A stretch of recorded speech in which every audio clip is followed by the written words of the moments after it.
¿Qué tal? Espero se encuentren muy bien. Yo soy Elena Paola Arreola Fuentes y soy estudiante de la Facultad de Ciencias Biológicas y Agropecuarias de la Universidad Veracruzana.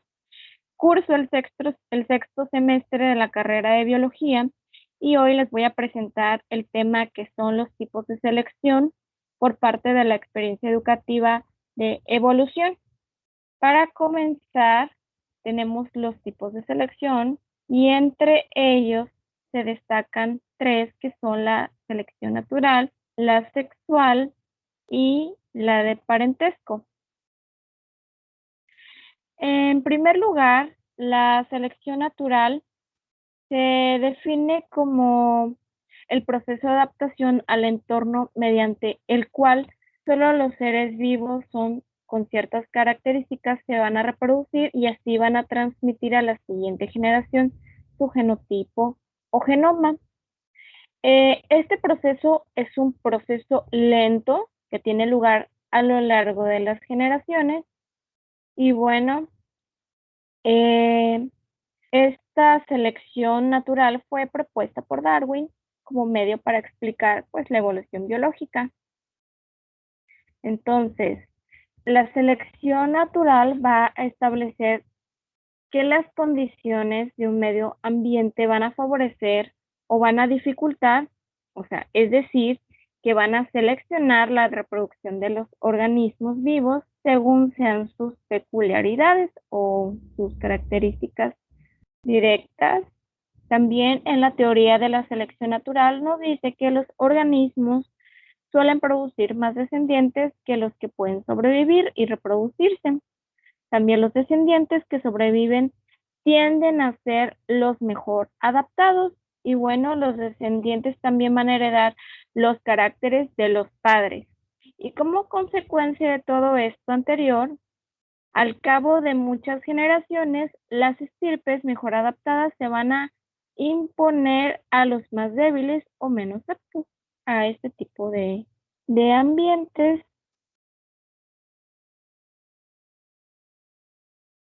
Bueno, la selección natural es una cuestión de éxito reproductivo. Bueno, ¿esto qué quiere decir? O sea, es una capacidad de dejar mayor descendencia y esta tiende a producir poblaciones de individuos mejor adaptadas a su ambiente y a su consecuencia, que es la evolución, como antes ya mencionado. También la selección artificial es la que practican los mejoradores de animales y vegetales y esta va a seguir actuando ante las mismas reglas. En segundo plano, tenemos a lo que es la selección sexual y esta, bueno, de- se va a dar en el caso que determinadas características en el marco de una especie son sexualmente atractivas, aunque carezcan de otro significado. Bueno, por ejemplo, algunas especies de aves, los machos pueden hinchar sus cuellos en una medida extraordinaria, lo cual resulta atractivo para lo que son las hembras y por lo tanto se seleccionan machos que puedan hinchar enormemente sus cuellos. Ante todo esto, Darwin concluyó que si bien la selección natural razonable guía el curso de la evolución, la selección sexual va a influir su curso, aunque no parezca existir ninguna razón evidente. Para poder entender mejor qué es la selección sexual, eh, el concepto fue propuesto por Darwin para poder explicar la evolución de caracteres sexuales secundarios, es decir, no relacionados directamente con la función reproductora, que claramente no contribuyen a incrementar la supervivencia de sus portadores. Esta selección, esta selección ocurre mediante la lucha entre los machos por el apareamiento y la elección por parte de las hembras. También se considera que la selección sexual es la principal causa de dimorfismo sexual, o sea, este dimorfismo se refiere a las diferencias morfológicas entre machos y hembras de una misma especie. Este dimorfismo es más marcado en especies poligínicas, donde pocos machos se engendran a la mayoría de la progenie. ¿Sí? Bueno, también tenemos, como antes ya mencionado, los caracteres sexuales, y estos son las características favorables para pues poder elegir a una pareja. Y en esto también tenemos que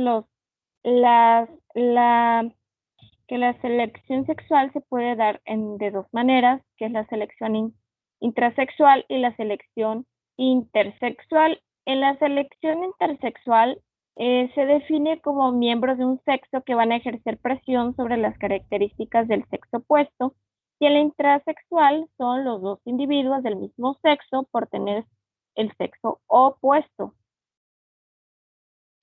También tenemos sistemas de apareamiento. Entonces, en los sistemas de apareamiento tiene mucho que ver la elección de la pareja, y esto se va a dar, será siguiendo el sistema de apareamiento de cada especie. Esto ya depende de la especie. Y bueno, los comportamientos asociados a la reproducción son la monogamia, la poligamia, la poliandria y la monoandria. En estos sistemas de apareamiento, la poligamia, para poder entender estas definiciones, la monogamia es la unión de un macho y una hembra para poder aparearse varias veces durante todo el ciclo de su vida, y estos dos individuos, estos dos organismos, van a cuidar a sus crías, ambos. En la poligamia, esta es la unión de un macho con varias hembras. Entonces, las hembras van a cuidar a las crías y los machos van a cuidar del territorio. En la poliandria, este es el apareamiento de una hembra con varios machos. Van a evolucionar pues las características masculinas. Y en la monoandria, esta es la unión de una hembra y un macho que se reproducen una sola vez en su vida, y bueno, fecundan todos sus óvulos también. Entonces, en la selección de parentesco, esta selección pues resulta un poco difícil de explicar. ¿Por qué? Porque un individuo ayudaría a otro sin recibir nada a cambio. De esto, o sea, nos explica que un gen altruista se puede propagar en la población siempre y cuando el altruismo sea dirigido a los organismos que tengan el mismo gen. En otras palabras, a la familia, pues. Y esto se explica porque los padres van a proteger a sus hijos sin esperar nada a cambio. A esto se refiere para poder entender un poco más lo que es la selección de parentesco. Y bueno, también dentro de esta selección de parentesco tenemos lo que es el altruismo. Para poder entender qué es el altruismo, es si tú me ayudas, yo te ayudo. Y bueno, cuando los animales viven en sociedades donde conviven juntos todo el tiempo, los genes que regresan favores pueden sobrevivir. Es decir, si, si una especie o un organismo dentro del mismo ambiente ayuda a otro organismo, estos tienen más posibilidades de sobrevivir. Esto se refiere al altruismo recíproco. Entonces, esto aclara desde la óptica de la evolución por qué los individuos se sacrifican por otros. Bueno, pues porque ayudan a sus seres cercanos y porque hacen y regresan favores. Y bueno, esto sería todo por mi parte. Muchísimas gracias por su atención. Espero les guste este video. Gracias.